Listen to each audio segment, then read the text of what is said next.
Bonjour à tous.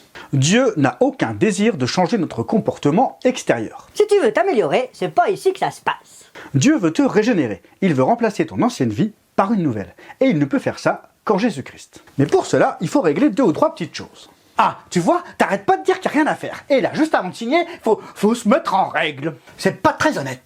C'est même carrément de la technique commerciale à 2 balles.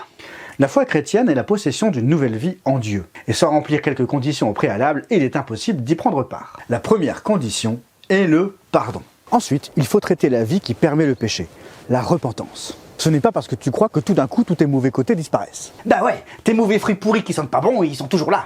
C'est comme quand t'es malade et que le docteur te prescrit des médicaments. T'es pas guéri à la seconde près où tu prends ton premier cachet. Il y a un petit temps de réaction qui peut varier selon chacun. Parfois, tu seras délivré d'un coup. D'autres fois, la délivrance se fera dans le temps. Dieu te guidera au travers des étapes à franchir pour qu'il puisse te libérer. Comment ça pour qu'il puisse? Ça veut dire qu'il peut pas nous délivrer de tout? Si, bien sûr.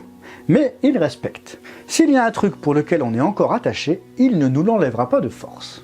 La cigarette, par exemple, j'ai eu beaucoup de mal à m'en détacher. Pourtant, Dieu m'en a délivré d'une manière extraordinaire. En plein pendant une semaine de jeûne et prière, du jour au lendemain, plus envie de fumer.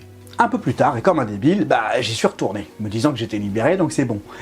J'ai eu beaucoup de mal à en sortir.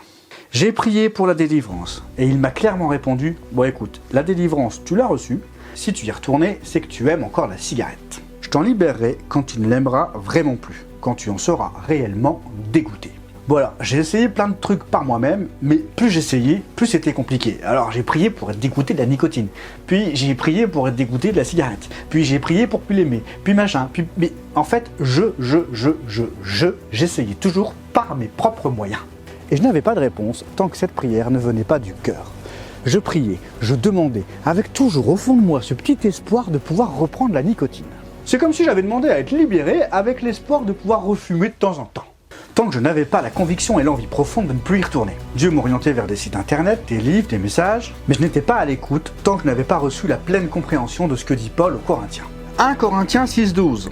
Tout m'est permis, mais tout n'est pas utile. Tout m'est permis, mais je ne me laisserai dominer par quoi que ce soit. Une vie de liberté, c'est une vie de liberté. Et c'est exactement ce à quoi Dieu nous appelle. Être libéré de toutes nos chaînes sans être esclave de quoi que ce soit. Dieu peut déverrouiller la porte de ta prison. Mais si tu veux sortir, c'est à toi de te lever et de pousser la porte, de faire un acte de foi. La porte est déverrouillée, mais si tu préfères rester dans ta cellule, reste-y. Si vraiment tu veux sortir, alors... Bouge-toi sors-toi les patins de merde. Patin de merle?